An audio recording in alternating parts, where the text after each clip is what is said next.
À travers la lecture de ce jour, frères et sœurs, Maître Paul, par son épître aux Corinthiens, au chapitre 4, nous parle des dangers insidieux de la corruption, ainsi que de la capacité de cette dernière à se propager telle une gangrène à l'abri des regards. Il nous explique que bien qu'il soit possible de cacher des choses aux hommes, pour mieux les manipuler, ce type de manœuvre ne fonctionnera point avec les anges et par extension avec l'unique divinité.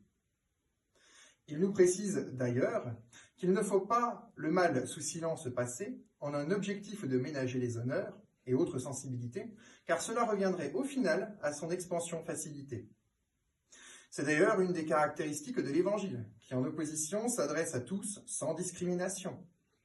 À cela d'ailleurs s'ajoute une précision, à savoir qu'il ne faut pas confondre la complexité à un message abordé avec une volonté de le dissimuler.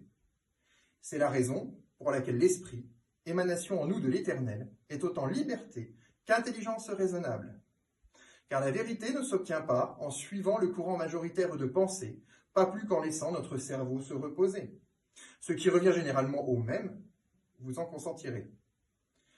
De même, l'orgueil est un danger, car il consiste à vouloir tirer à soi la couverture et non à chercher l'épanouissement des oppressés.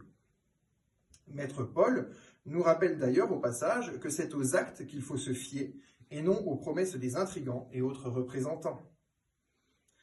C'est pourquoi, en ce dimanche, frères et sœurs, je souhaiterais vous inviter à méditer ce petit passage de l'épître du jour.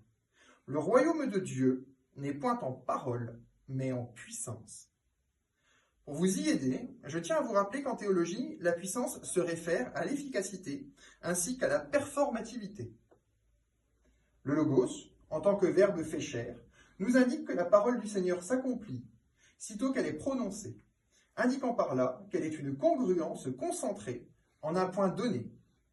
Ce point donné est l'unique divinité qui, en tant que tout, est partout et en tout.